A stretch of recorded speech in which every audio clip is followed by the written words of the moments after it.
Hi, everybody. Thanks so much for coming today to this seminar. Delighted to be here. My name is Grant Wells. I'm Director of Innovation and Development for MCHRI.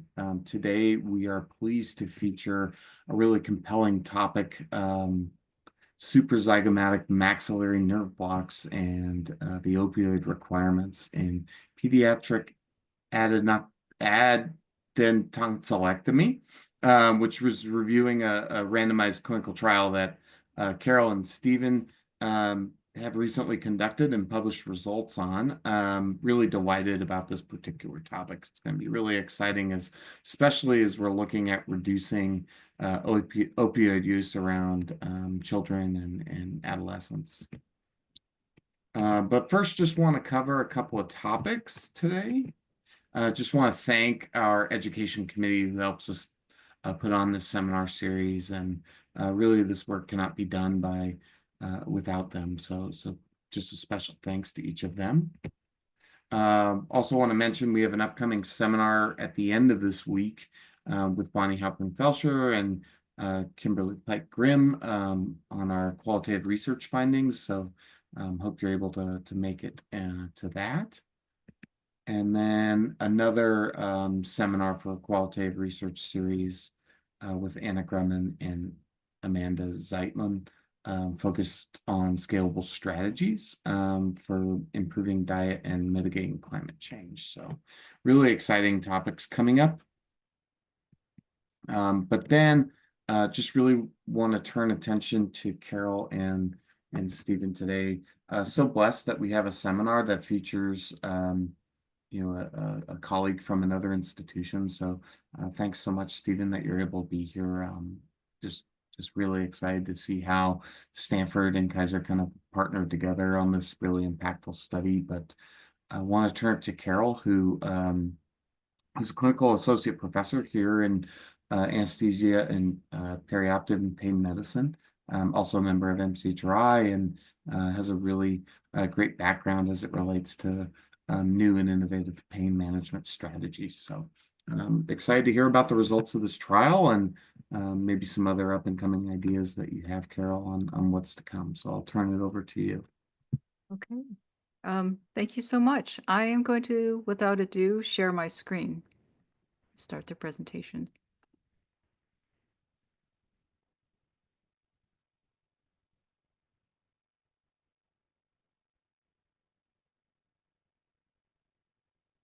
Thank you for joining us today. My name is Dr. Carole Lynn, and I'm presenting alongside Dr. Stephen Abboud. I practice regional anesthesiology at the Lucile Packard Children's Hospital.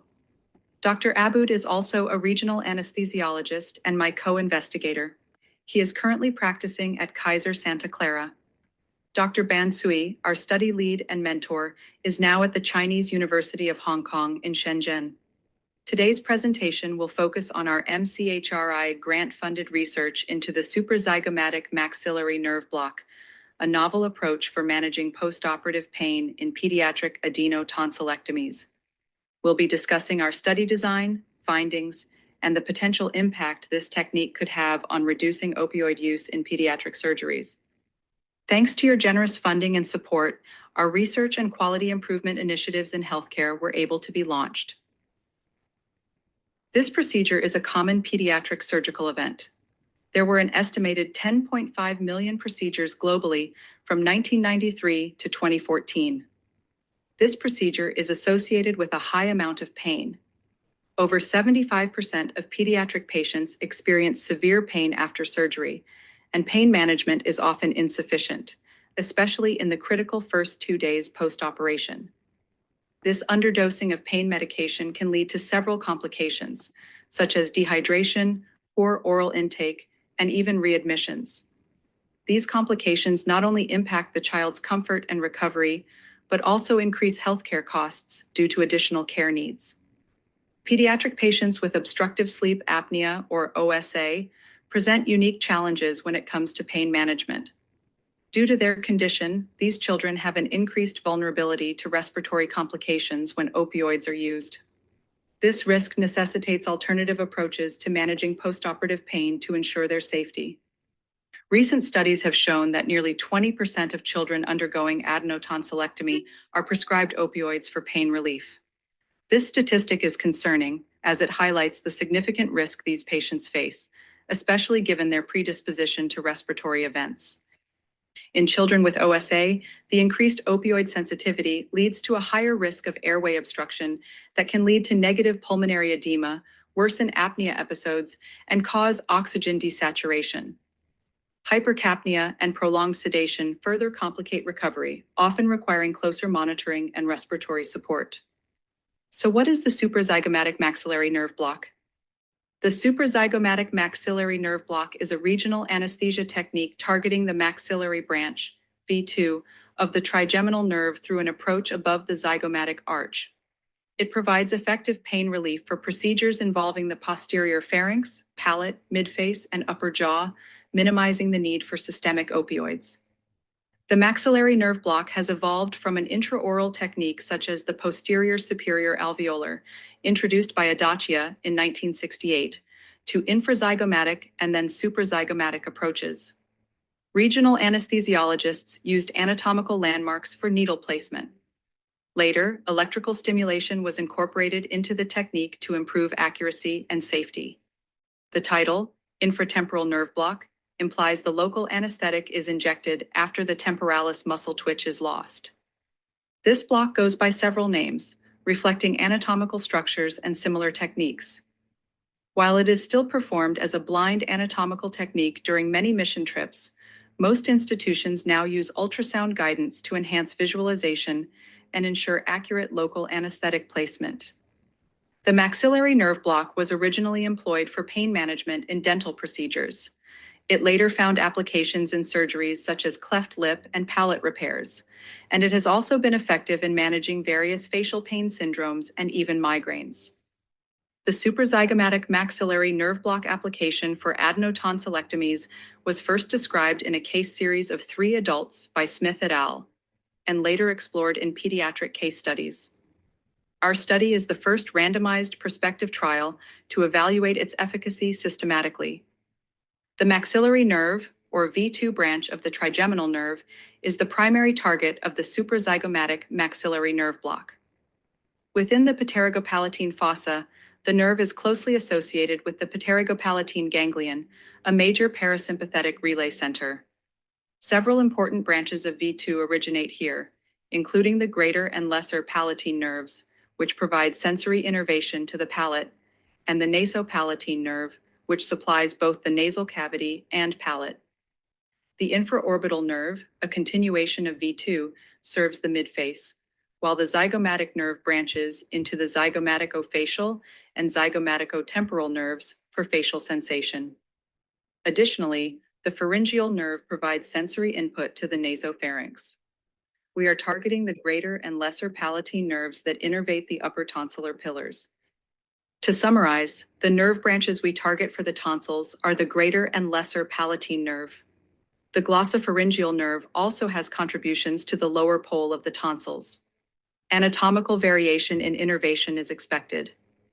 The suprazygomatic maxillary nerve block is performed by inserting a needle above the zygomatic arch, lateral to the infraorbital rim, targeting the pterygopalatine fossa, where the maxillary nerve resides. Under ultrasound guidance or using anatomical landmarks, the needle is carefully advanced perpendicular to the lateral wall of the sphenoid plate. The depth to this is usually 2 to 3 centimeters. The needle is then angled forward underneath the zygomatic arch to enter the space of the pterygopalatine fossa.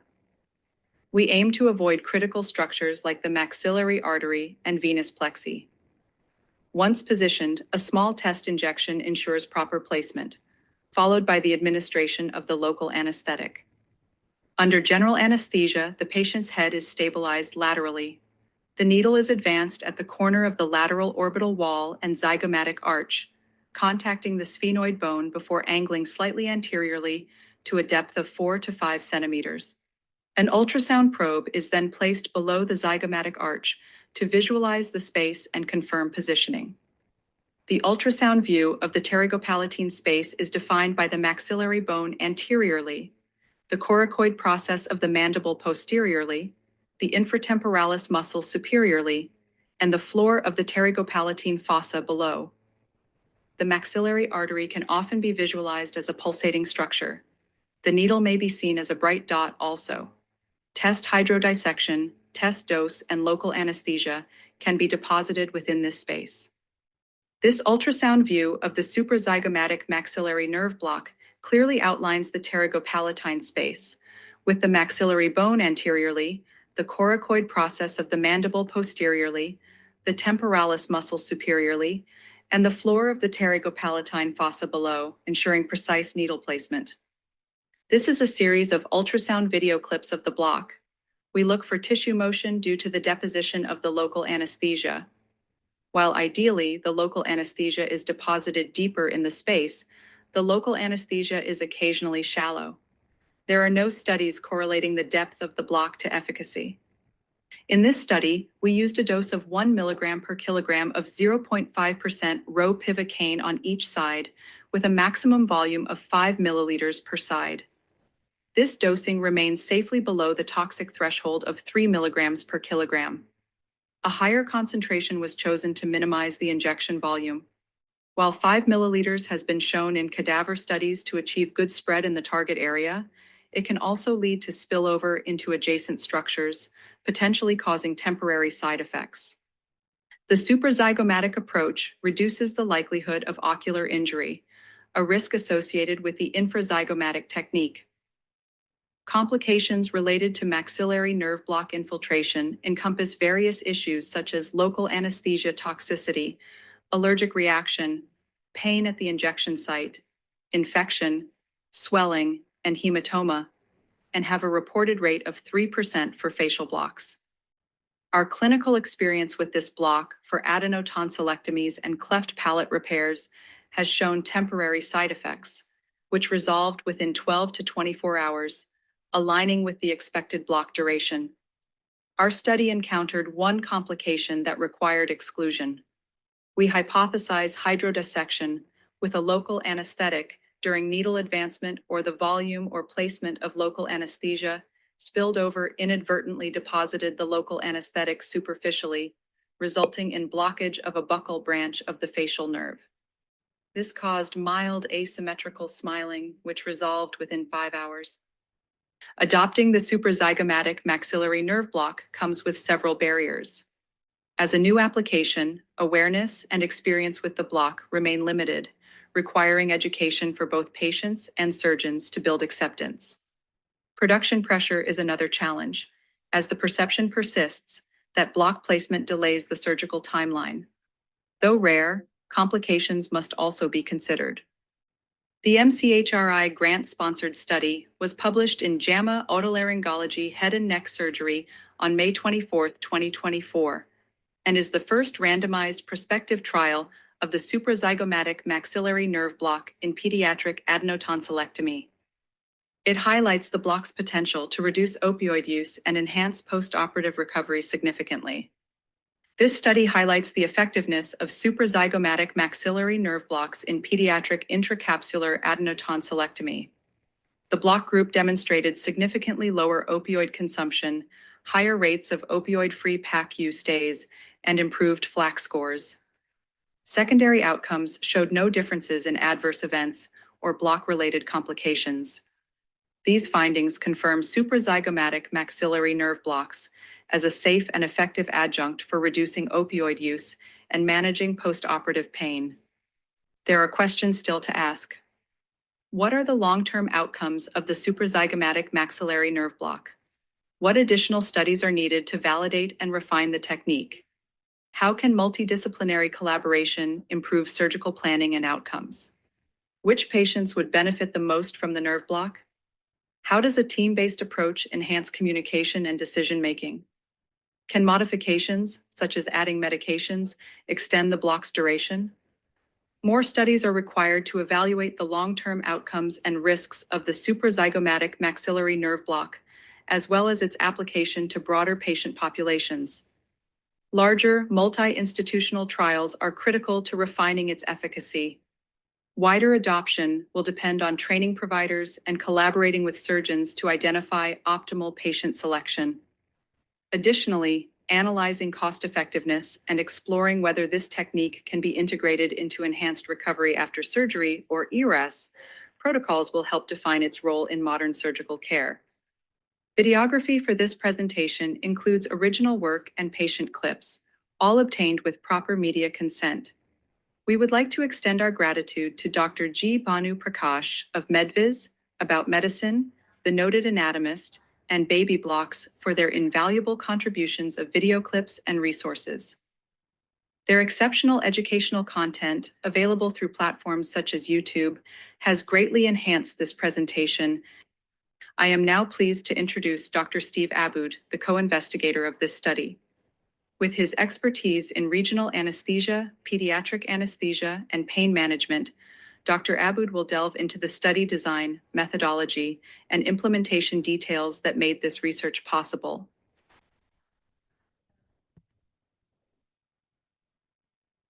So thank you very much. I think I'm going to take this over and give this to Steve. Hi, everyone. I'm going to go ahead and get the share screen going. And let me know if you need me to do the screen presentation. Fantastic.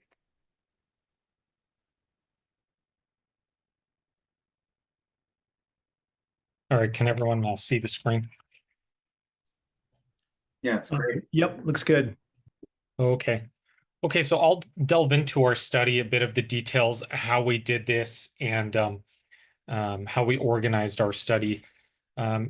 As Carole mentioned, there's been some case reports about using this nerve blocks in different surgeries.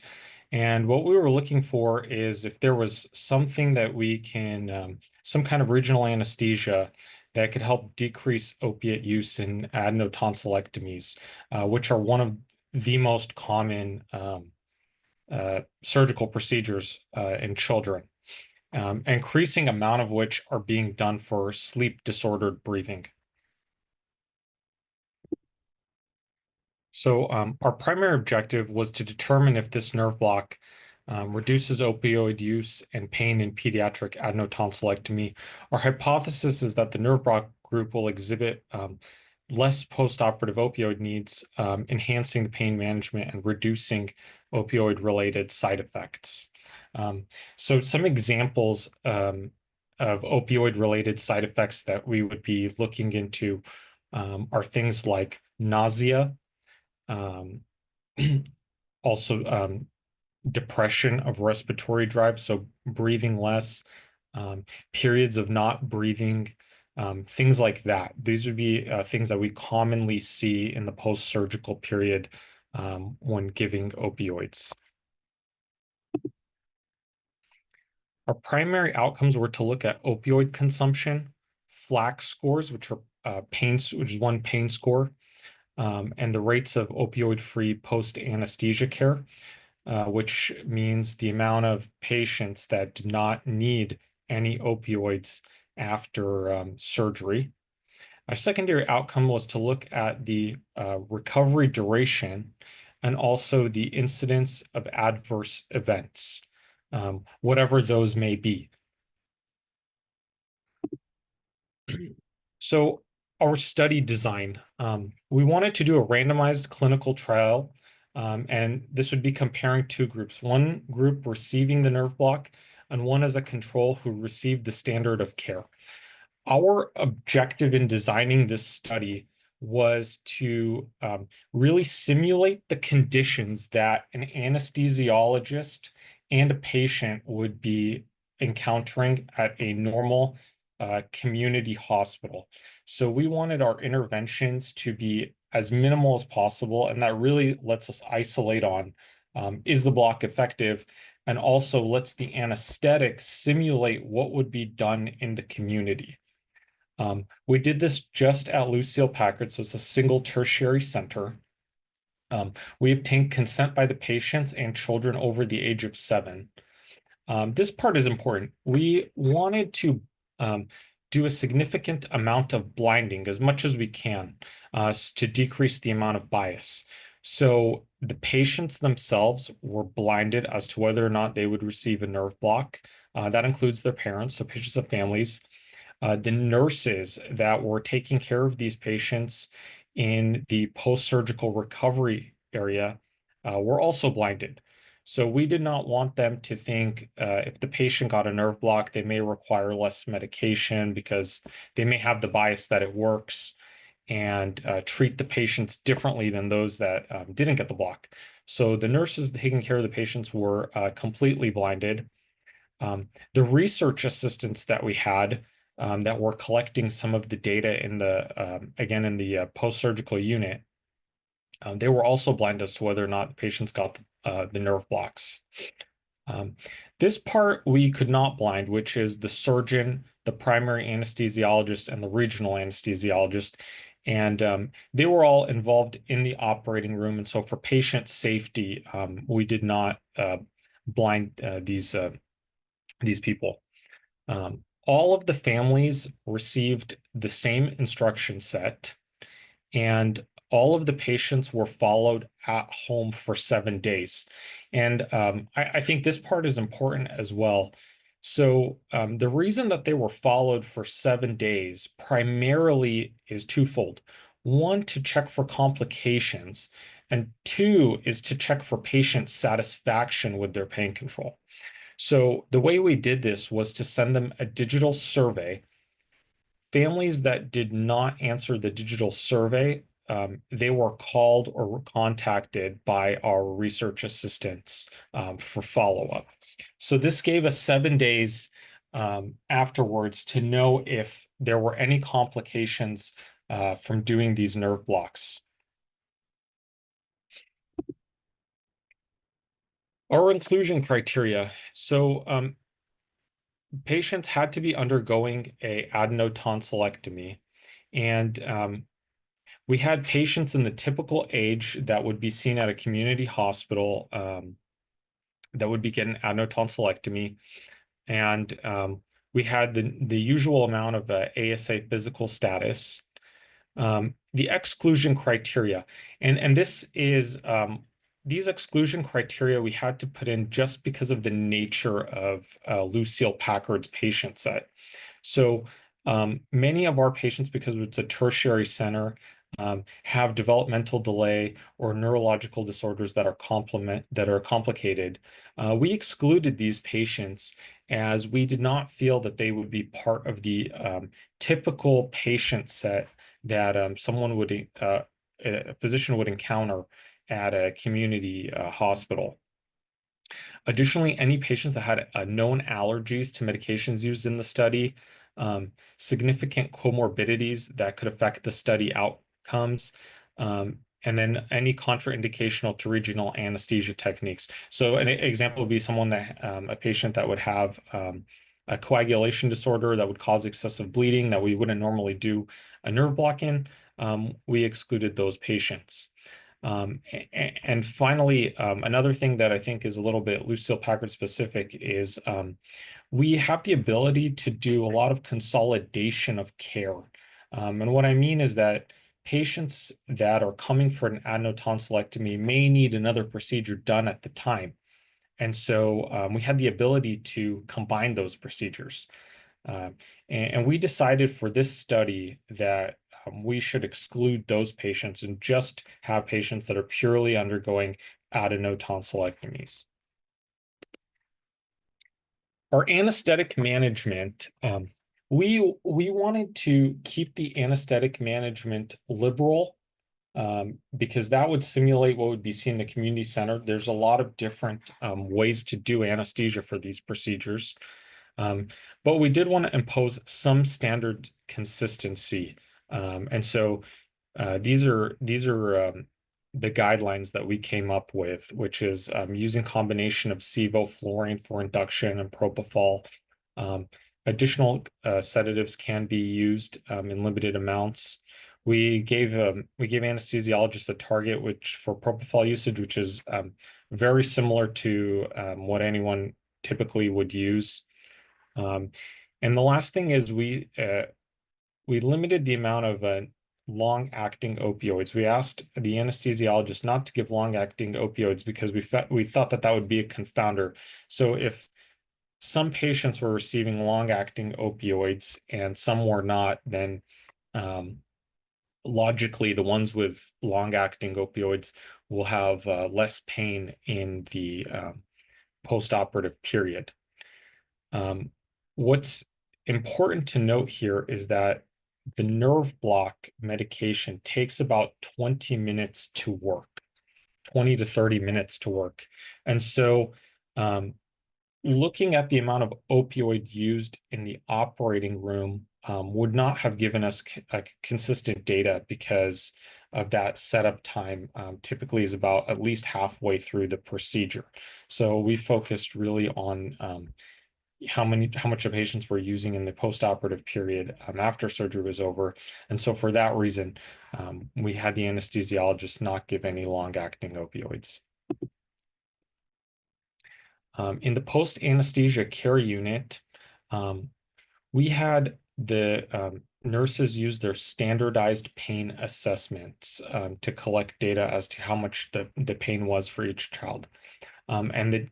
This score was assessed very consistently every 15 minutes.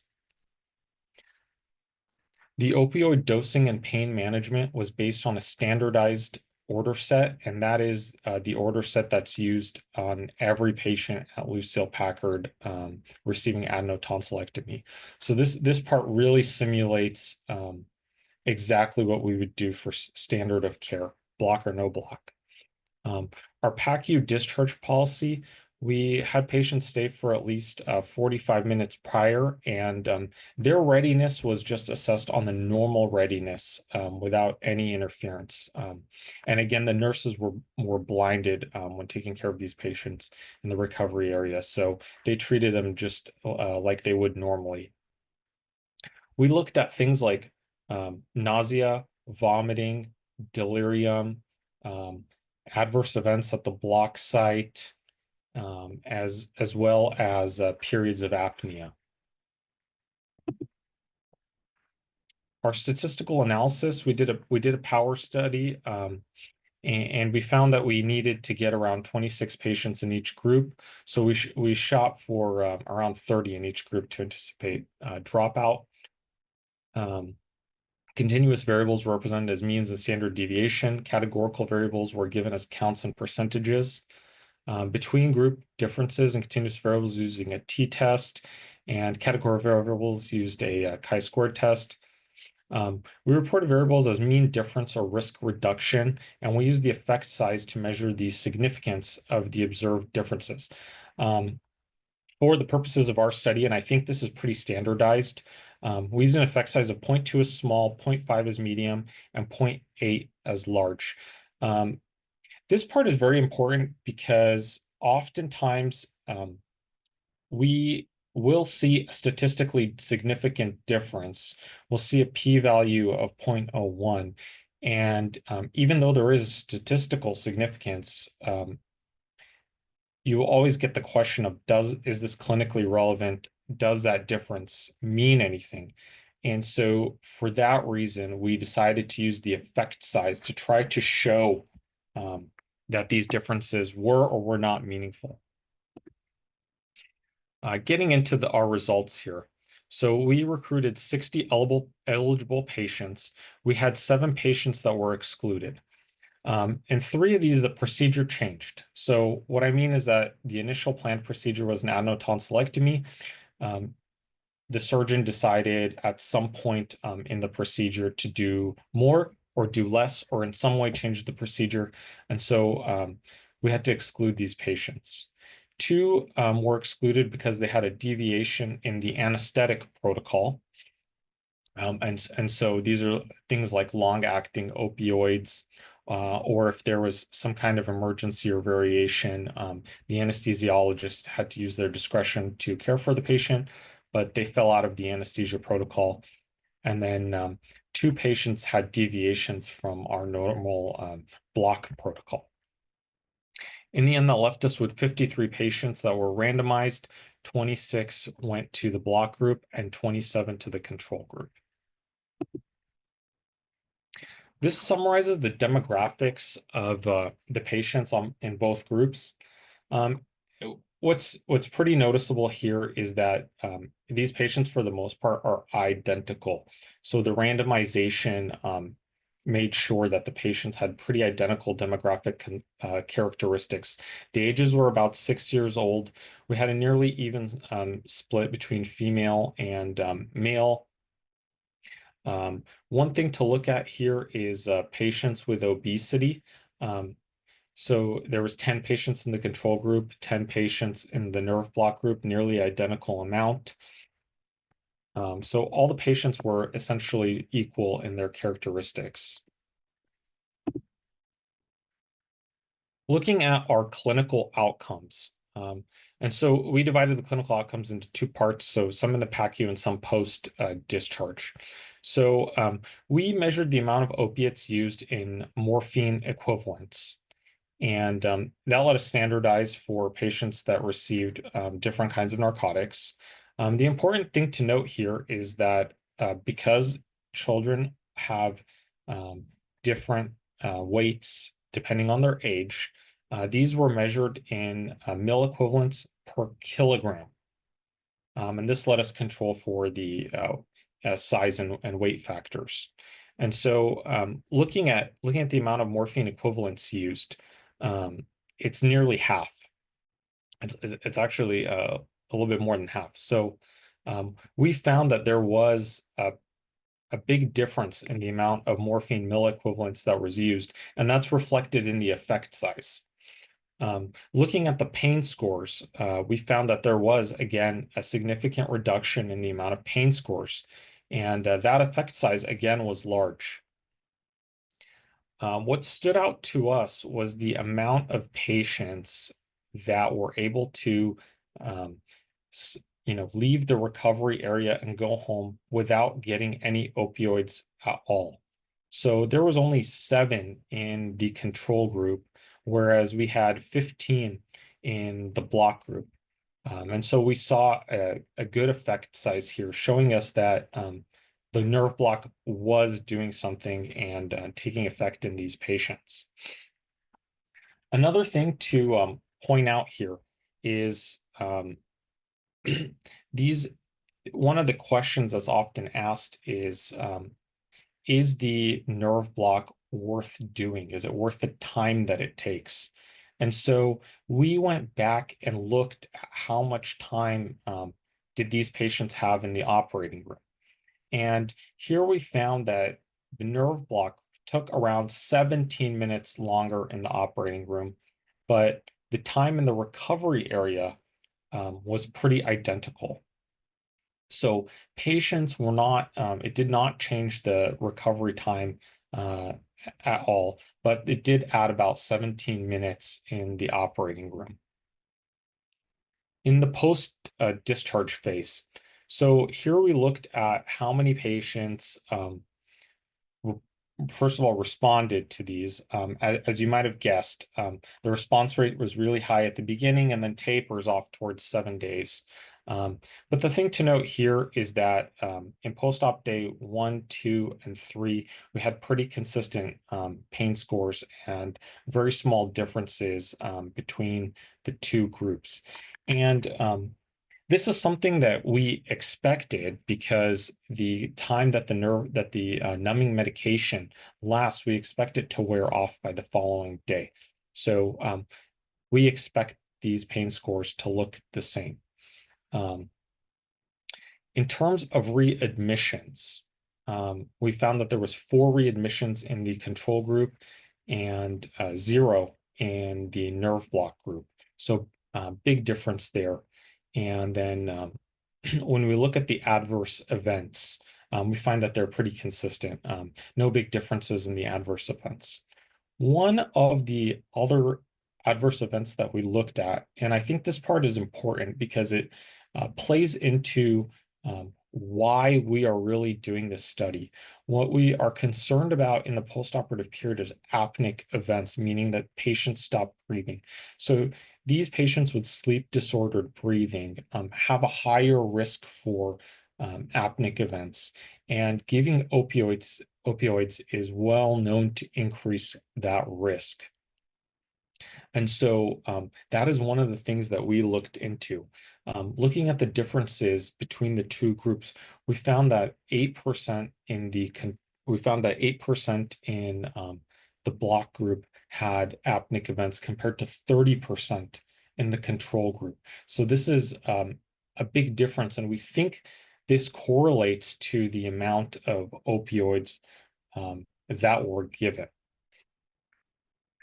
To get into the discussion a little bit here, one of the things that we wanted to highlight with this study was in looking at the readmissions. The readmissions, we had 4 in the control group and 0 in the nerve block group. And the reason this is stood out to us, even though it sounds like looking at the numbers, there's not a lot, only 4 patients. But it's because it's a large problem for the patient family. Not only do they have to drive to the emergency room, stay overnight, but it's a large cost. The average cost is over $1,000 for patients when they have a readmission. And so we want to avoid that as much as possible. Most common reason for readmission after pediatric adenotonsillectomy is going to be dehydration. And so to make sense of this, what we theorize is that because patients were more comfortable in that day after surgery, they were able to drink and rehydrate more. And that presented as less dehydration in the week. Typically, they'd come in around day 3 and day 4 for dehydration. And so we theorize that because they were able to eat and drink more in that first day, we're able to really push off a lot of these readmissions and improve the care for the patients. I have here a quick summary of what we think are the important takeaways here. So opioid consumption was less. We had higher amount of higher amount of opioid-free PACU stays. Patients that got the blocks. Our incidences of oxygen desaturation was less in patients that got block. They had lower pain scores, and they had lower readmission rates. At this point, I can talk about some of the limitations that we had with this study. On one end, we had some of the surgical limitations. And so what those mean is that we had a few surgeons, and each surgeon has a set of instruments that they like to use. And we did not impose any standardization with the surgical technique or the instruments used. Additionally, because it's a teaching hospital, residents were performing significant parts of the procedure, in some case, a lot of it. And so that might play into a difference in terms of if the patients had more pain or if they had additional complications. So this is something we did not control for. And this may be different between our hospital and community hospitals. We only looked at intracapsular tonsillectomy technique. And the reason we did this is just, this is the technique that's used more frequently at our institution. We only looked at FLAC scores for pain. There are several other different scoring mechanisms for deciding how much pain patients are in. Additionally, in some children, you can ask them what their pain is. And so we only used FLAC scores.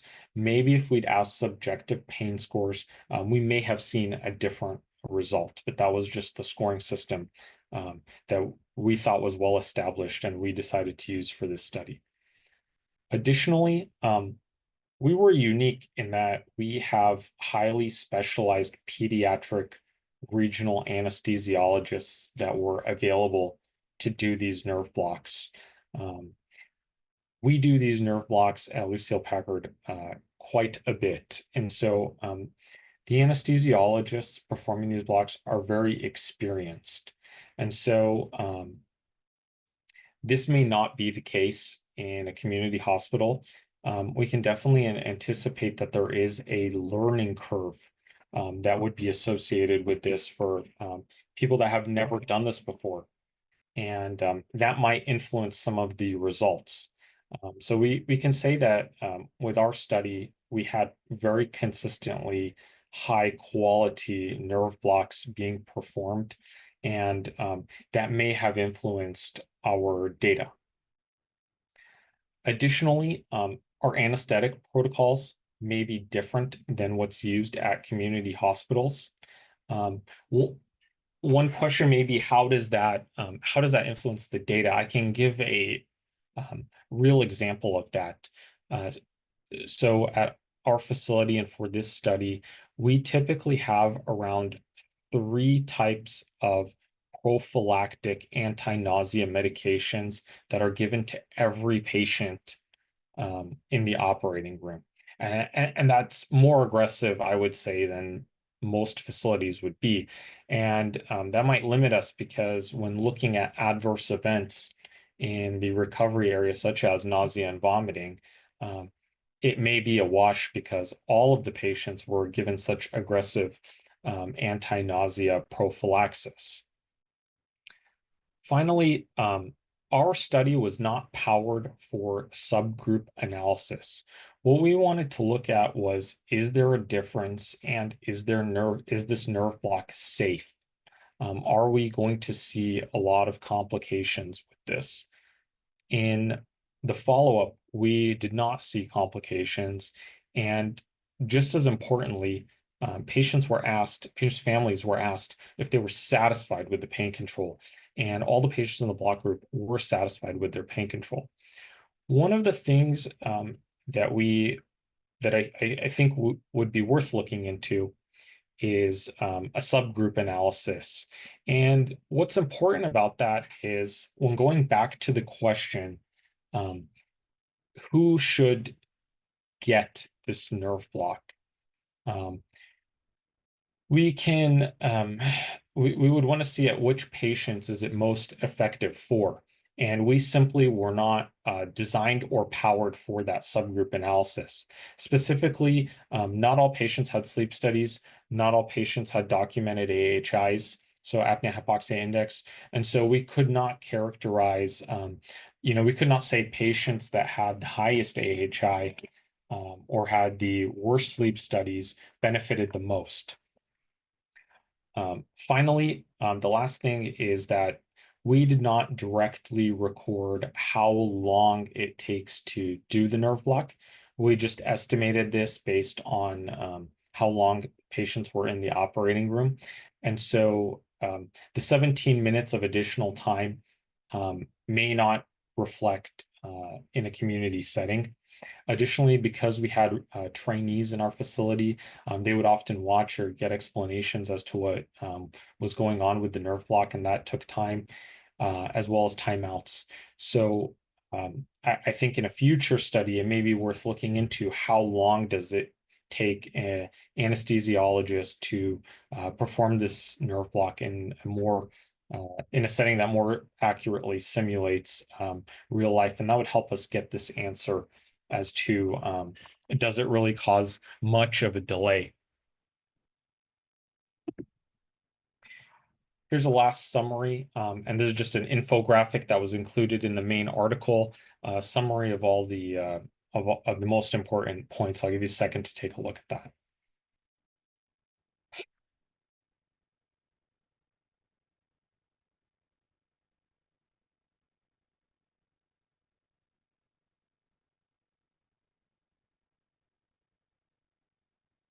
Last part of this, essentially, we saw that this block did decrease opiate use. It did improve pain scores, and patients were satisfied with their pain management. Over a 7-day period, we didn't see any major complications. We didn't see any higher incidence of rebleeding or readmission. In fact, we saw the opposite. And so that led us to conclude that most likely this is a very safe nerve block to do that can provide some benefit. Going forward in the future, it would be important to know who benefits the most from doing this nerve block. And additionally, is there a way to make the nerve block last longer? So can we get the effects of the nerve block to translate into the first postoperative day rather than just the first day right after the operating room? I'll stop here and we can both, Carole and I can take any questions.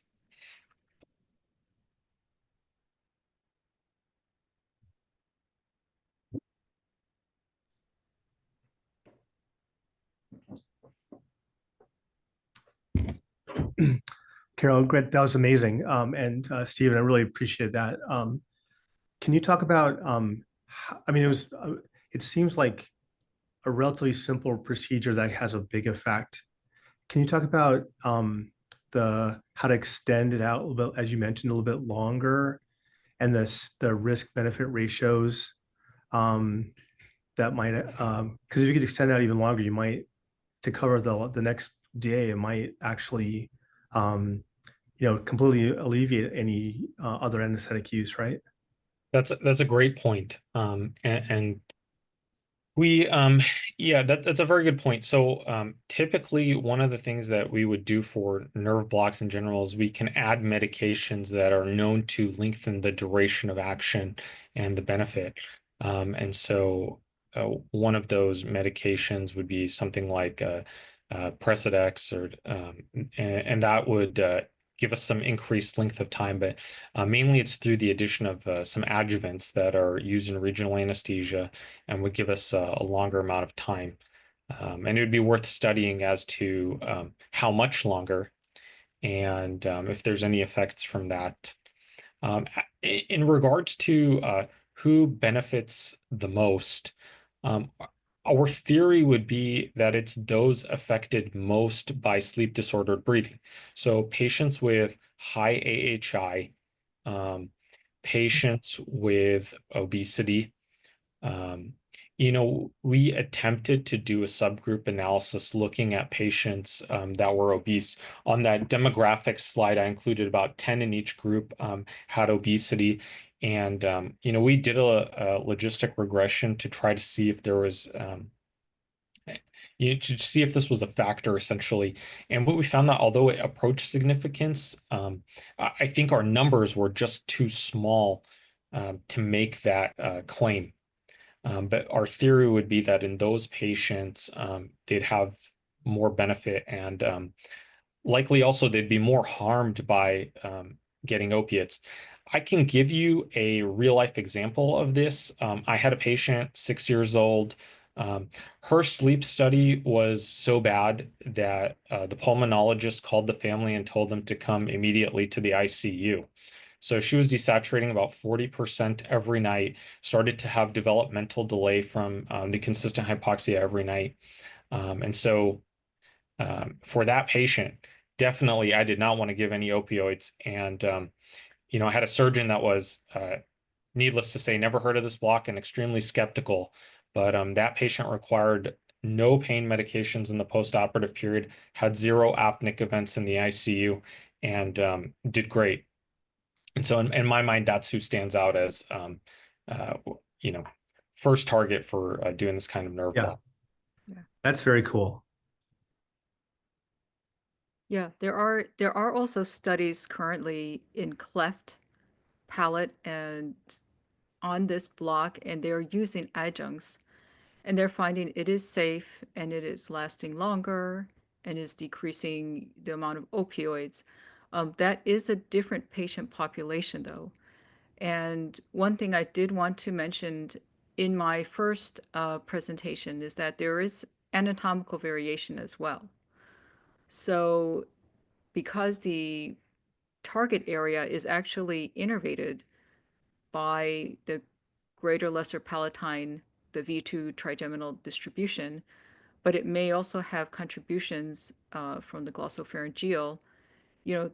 This is not one of those blocks where you say 100% in regional, we never guarantee 100% pain-free. I usually say we try to lower your expectations to meet expectations.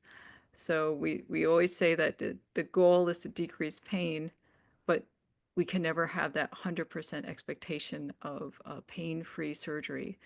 Although some patients do say it is pretty spectacular. Other patients may say, meh, it's okay. Stephen, Carole, thank you so much. Hi. That's Hi, great Ed. work. And nice to see you again, Stephen. My question is, one of the issues that we have in regional anesthesia is just pretty unacceptable rates of access for patients. So, I mean, even for very common surgeries in adults, we think that the techniques we use are generally underutilized. Do you have a good sense for how your pediatric anesthesiology colleagues, at least within the U.S., how many are performing head and neck regional blocks in general? And then kind of associated question is how difficult is this technique to teach someone, not a trainee, but one of your colleagues in another practicing pediatric anesthesiologist? As Carole taught me, so I'll let Carole answer this.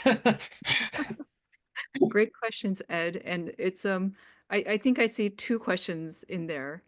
So the first question is, are we doing enough blocks? Is there access enough regional anesthesia for pediatric and adult patients? And I would say unequivocally, it is not accessible and not utilized enough, hands down. As I said, regional technique shows a lot of benefit, and we're fighting an uphill battle in many cases to meet surgical expectations, fight against production pressure when there's perceived potential for complications, such as prolonged sensation issues. Those are all barriers toward adaptation. So I do believe that, regional techniques in general, especially head and necks, are underutilized and need greater acceptance. And as far as the teaching part, this type of block is mostly done by mission trips, physicians who go to third world countries. And since they don't have access to opioids, this is one of their key tools to pain control after cleft lip and palate surgeries. So those subset of physicians who are very familiar with this block are the ones who go on global trips.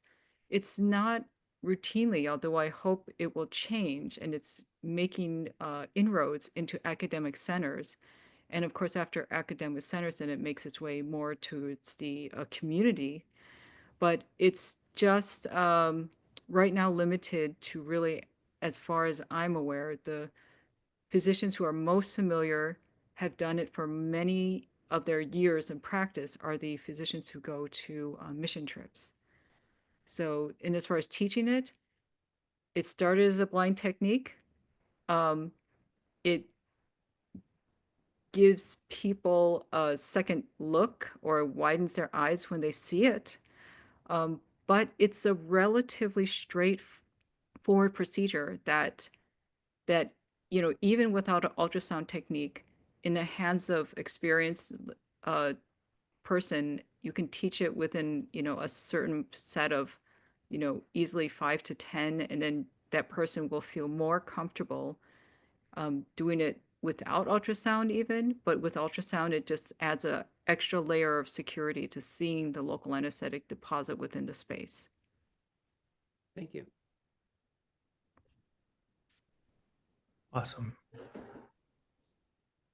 I think one of the big things is to develop awareness among the surgeons, and that was first of all, big thanks to Dr. Sui, who really supported us a lot on this project. And one of his ideas is that we should kind of get this out to the surgical community. And so we had some of our ENT colleagues on the paper, and it was also put in in a ENT journal. So that helps get the word out from the surgeons. In my experience, not many of the surgeons have heard of this. And I think one of the challenges is making them aware, and then also having some solid papers that show that there is a benefit and reason to do it. That's excellent. Thanks, Stephen. One of the things we try to do through our seminar series is promote collaborations amongst projects and investigators. And you had mentioned a team structure, potential broader trial. On your wish list of collaborators, who might those personas be? Maybe there are ways that MCHRI can help in that regard, or, as we post this online, you may get some indications of interest from folks that may rewatch this later. Well, the major pediatric hospitals would be great collaborators, since we've laid the foundation here. Our mentor, Dr. Sui, is in the University of Hong Kong, Shenzhen. Is that I'm saying it right? And he did mention having a broader patient base to further the study as well. So yeah, it would be interesting to see if the adult side found this block worthwhile, because pediatric pain is one thing. Adults who get tonsillectomies for chronic tonsillitis and obstructive sleep apnea, I believe their pain is pretty significant. And they report, especially when I have families who have had a variety of family members who get this procedure from adult to their kids, the ones who have had it as adult, they have very dramatic stories of month-long pain and living, talking, swallowing disability. So they were very shocked when their kids have a better recovery than they did, even if it was a total tonsillectomy, or if their kids were similar age, teenagers. So perhaps a collaboration with the adult side would be a next step forward. Right. I will just point out we have this PedsNet program with 11 of the major pediatric hospitals that you might want to take advantage of as well. So we have grants that you can reach out to us to help you develop trials around the United States. Fantastic. Well, look that up. Great. This has been wonderful. Thank you so much, Carole. Thank you, Stephen. Really, really a great session today. And I learned a tremendous amount that I didn't know before. So just want to thank you both for taking the time out of your day. Stephen, thanks for stepping out of the OR for us. That was a privilege. Thanks so much for the opportunity to highlight this. This is a study that we're really excited about and very proud of. And it's great to have another platform to get the word out. We couldn't have done it without your guys' support, really. Well, thank you for that. It's transformational. It's good. Well, we will post this online, and just thanks so much, and hope you all have a great rest of your day. Thank you. Happy holidays. You too.